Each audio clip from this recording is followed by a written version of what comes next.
Que el amor es un invento, pueden decir, ¿cómo que el amor es un invento? Si esto que yo siento nadie lo inventó. Pero cuando yo empecé a estudiar la historia de la pareja en la Edad Media, me encontré con todo este bonche de libros que muestran que el amor es un invento. Hay desde las posturas más radicales, por ejemplo, los construccionistas sociales, como tenemos, por ejemplo, un Gergen, que dicen que el amor es una construcción cultural, digamos, porque la neurología nos muestra así ciertas señales en el cerebro, pero que no son muy distintas si sentimos otro tipo de emociones que el amor. En el cerebro lo que se ve es simplemente que se activan ciertas zonas, pero la interpretación de que lo que estamos sintiendo es amor, eso es una construcción sociocultural. Esas son las más extremistas, digamos, pero hay otras que probablemente les puedan caber más. Y estas tienen que ver más con el amor, cómo lo sentimos y hacia qué lo sentimos, porque probablemente en Grecia Aquiles sentía hacia ir a una guerra lo mismo que ahora sentimos a ver a nuestra persona amada. Entonces vamos a ver cómo viene esto. Hasta la Edad Media yo les había contado que en Mesopotamia, en Grecia, los registros de amor eran entre los hombres, es decir, un amor como fraternal,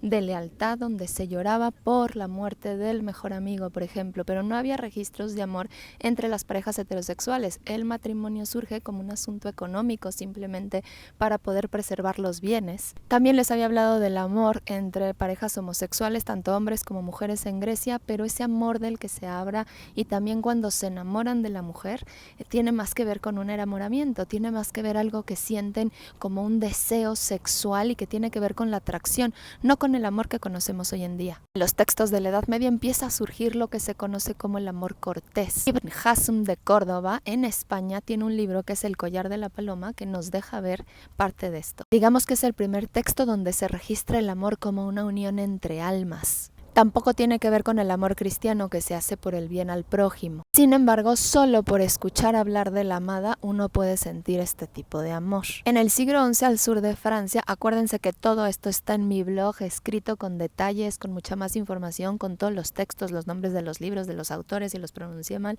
váyanse a mi blog si desean más información o déjenme sus comentarios sobre qué más desean que les detalle. Pero bueno, en Languedoc, al sur de Francia, se extiende un libro que se llama El fin del amor, que se reparte y se va haciendo popular entre los trovadores de la época, donde se habla de un amor refinado. Este amor ya no es el que se da en el matrimonio, este amor es el que se da entre los amantes, es un amor adúltero que se vive en secreto y que ya se empieza a dar entre hombres y mujeres. El más antiguo trovador, Guillermo de Poitiers, llegó hasta nosotros con 11 canciones que en su mayoría son en amor entre los hombres, entre los caballeros, hacia los amigos, pero hay algunos que ya dejan ver amor hacia las mujeres. Él llegó a ser rey de Francia, Guillermo IX o Guillermo de Aquitania, y tuvo una hija, Leonor, que se encargó de repartir y difundir todas las obras de su padre y otros trovadores. Después, María de Champagne, hija de Leonor, nieta de Guillermo, le encarga a un clérigo capelán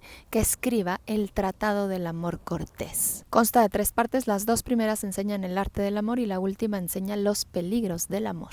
Este libro ya está hablando de un amor que se genera entre hombres y mujeres, pero sobre todo es algo que siente el amor hacia la mujer. E igual que en los griegos, se genera por la belleza de la mujer, simplemente por saber de ella. No es todavía algo que se genere, eso lo vamos a ver más adelante, se los explicaré más adelante, tiene que ver con Shakespeare. No es un amor que se genera entre conocerse las personas, ¿no? Todo este libro va tratando más o menos sobre eso, pero bueno, aquí se empieza a ver un amor que no había existido nunca, del que no teníamos registro hasta estos libros, que tiene que ver con amor entre hombres y mujeres, que ya no tiene que ver con el matrimonio, que era por conveniencia económica para heredar todos los bienes. Con influencia de estos libros, en el libro de El Rey Arturo y los Caballeros de la Mesa Redonda, empieza a hablar de un asunto de idealizar a la mujer que es difícil de conquistar. Se empieza a hablar entonces de este asunto de los torneos que hemos visto en las películas, donde entonces salen a luchar y enfrentarse con esta lanza y están ahí las mujeres viéndolos y entonces les ofrecen, la mujer se quita la manga de su traje y se la da y entonces él se la pone y entonces empieza todo este asunto del cortejo. El caballero, eran caballeros, corteja a la dama y la dama se da a desear. ¿Les suena? Es que aquí se inventó, de aquí viene que los hombres tienen que comportarse como caballeros, que las mujeres tienen que comportarse como damas, que eso implica que el caballero es el que conquista, no la mujer no dice nada, y que la mujer se tiene que dar a desear, se tiene que hacerla difícil. Aquí se inventó en todos estos libros de la Edad Media. Se le empiezan a poner reglas a este amor. No lo pueden hacer los jóvenes, por ejemplo, no lo ejercen los jóvenes porque están demasiado inmaduros, tampoco los viejos porque ya están mayores, siempre tiene que ser del hombre a la mujer, en fin, un montón de reglas que tenemos hasta hoy. Ojo, y todo esto es en secreto, esto no es lo que se da entre esposos, no es que este amor se da y entonces se llegan a casar, siempre son amantes, siempre están en adulterio. Esto no tiene todavía que ver con el matrimonio, insisto, eso se los contaré después, ya vendrá por el renacimiento. Esto no tiene que ver con el matrimonio. Sí existen algunos datos, ¿no? Como lo que tenemos el texto de las cartas entre Abelardo y Eloísa, que son una pareja que sí tuvieron un asunto de amor, una relación, una pareja que se genera por amor y donde ella declara también su atracción, digamos, ya es un vínculo erótico afectivo, ella declara su atracción sexual. Pues ese es el único texto que tenemos al respecto. Todo lo demás tiene que ver con este asunto del amor cortés, o amor cortés se llama este del caballero conquistando a la dama, que se hace la difícil. Otro libro es Román de la Rose, donde se habla entonces ya de todas las virtudes que deben de tener estos amores y todo lo que no ayuda a un amor virtuoso que tenemos metido sobre todo las mujeres hasta estos días. Los caballeros deben tener fuerza y deben demostrar un cuerpo fuerte y las damas deben de ser hermosas. Después tenemos el libro del buen amor de Arcipestre de Hita, donde explica también todas las características de un buen amor. Él describe en este libro que la mujer debe ser rubia, de ojos claros y grandes, que debe tener, por ejemplo, los dientes chicos, juntos y parejos, etcétera. Da toda una descripción de lo que hace que una dama sea amable, o sea, de que sea buena para amarla, y todo lo que debe tener un caballero. De verdad, muchas de esas cosas las tenemos hasta hoy en día y se inventaron acá. ¿Se acuerdan que les había contado que tanto en Grecia como en Mesopotamia tener una concubina para los hombres era algo que estaba institucionalizado?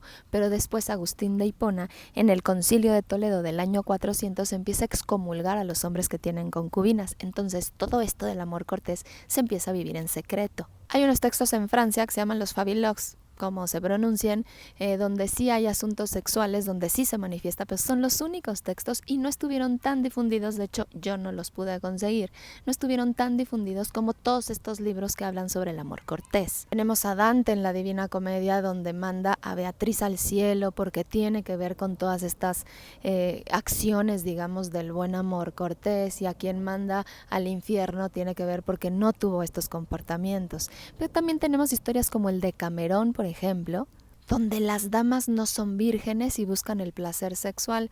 Estos ya se empezaron a dar como a finales de la Edad Media y está por ahí, ¿no? Un libro que está ahí como un poco mal visto, digamos, no hoy en día, pero fue un texto así como atrevido. ¿Por qué? Pues porque la iglesia es la que predomina en esta época y la iglesia venía diciendo que el cuerpo era sucio y que el sexo era sucio y que solo se debería tener sexo para reproducirte, por lo tanto no para el placer. Entonces ya no es para los homosexuales porque no es que se van a reproducir, por lo tanto es cuando empieza a esta creencia de que entonces no es natural la homosexualidad, porque se empieza a ver el sexo como que solo es para reproducirse, como si solamente tuviéramos sexo para reproducirnos.